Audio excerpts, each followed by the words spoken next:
Today's album review is Electric Light Orchestra's 1975 studio album, Face the Music. Face the Music is the album where Electric Light Orchestra fully goes from a somewhat proggy album band to a popular singles band.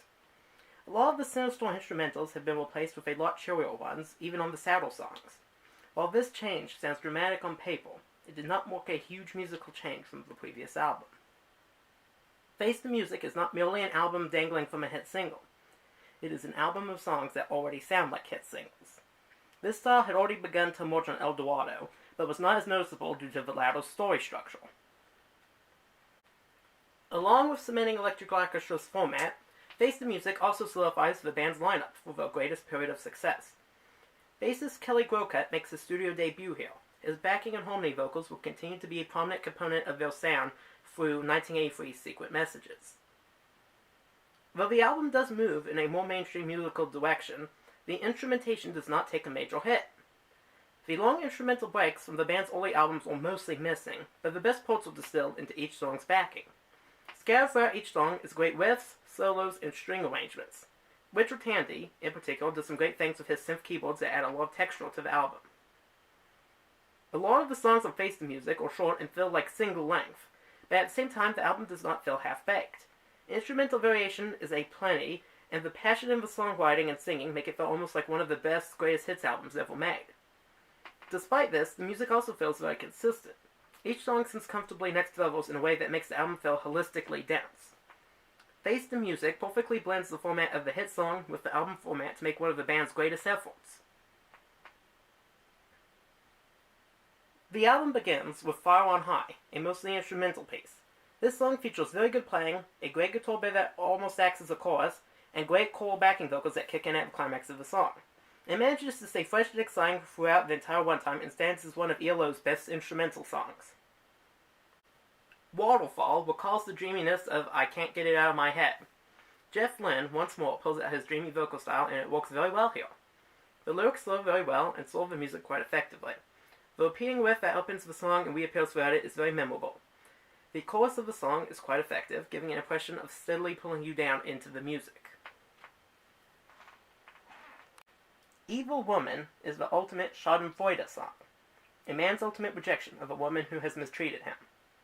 The lyrics are in a self-righteous, somewhat bluesy style, but are sung in a fast-paced and flowing style similar to Showdown. It features some very great lines, especially the first verse. Also present are very prominent female backing vocalists who add to the song musically by repeating the chorus to add emphasis. These backing vocalists reappear quite prominently throughout the rest of the album. The opening vocals of the song are instantly memorable, skipping any long start-up and going straight into the groove. The piano then kicks in, delivering a very memorable and catchy opening section to the song. During the chorus, a funky clavinet riff plays. This sounds very nice and is another aspect of the song that is both memorable and very unique. All of these factors make Evil Woman distinctly catchy and memorable, making it one of the prime examples of Electric Light Orchestra doing what they did best.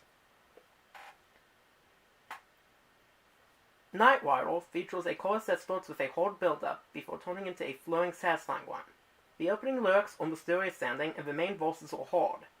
The song makes very good usage of the instruments and also notable for having the female backing vocalist imitate the string section at one point in the backing. Lyrically, the song espouses on a man looking for a lost romance everywhere. The man will never find the woman he is looking for, but will keep riding in the night looking for her.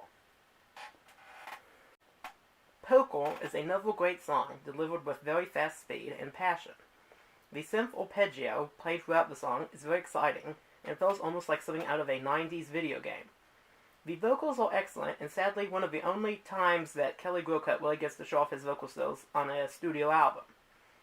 Lyrically, the song milks gambling metaphors for all their worth, managing to deliver lyrics that aid in the thrilling pace of the song. Strange Magic is a slower song, but not as slow as Waterfall. The female backing vocals are prominent once more, and Jeff Lynne delivers a great main vocal as usual. The chorus features ascending then descending synthesizer notes that sound great. Lyrically, the song is a very standard, albeit very effectively written love song.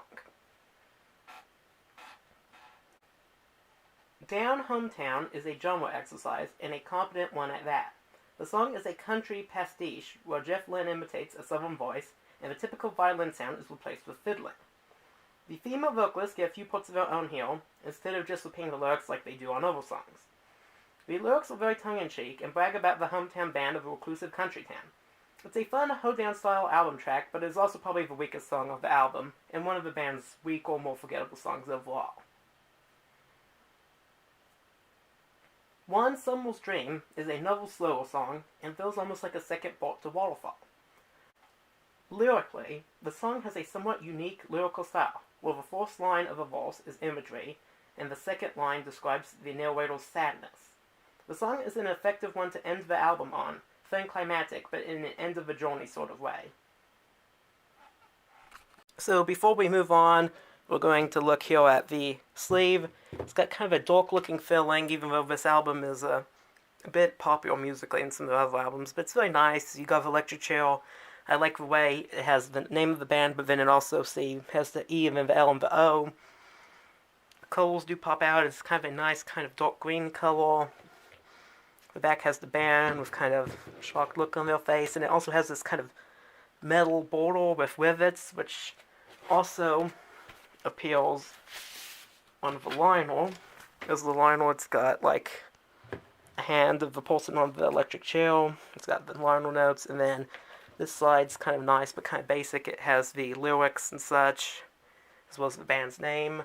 But overall, it's a very nice package. I feel like that the liner matches, the border with the rivets of the back of the sleeve, and it color-wise kind of matches the front of the sleeve, and it kind of matches the lettering there. Let's see, it looks quite nice together. It's overall a really well-done package. So, for my final review of the album and its songs, I give Fire on High, 9 out of 10. Waterfall, 9 out of 10. Evil Woman, 10 out of 10. Nightrider, 10 out of 10. Poker, 10 out of 10. Strange Magic, 10 out of 10. Down Hometown, 7 out of 10. One Summer's Dream, 9 out of 10. And my top 3 recommended songs on this album are Evil Woman, Nightrider, and Strange Magic. And overall, I give the album a 10 out of 10. Thank you everyone for watching this video. If you want to see more album reviews like it, please like and subscribe. Also comment below, because I would love to hear your thoughts on this album and the band in general.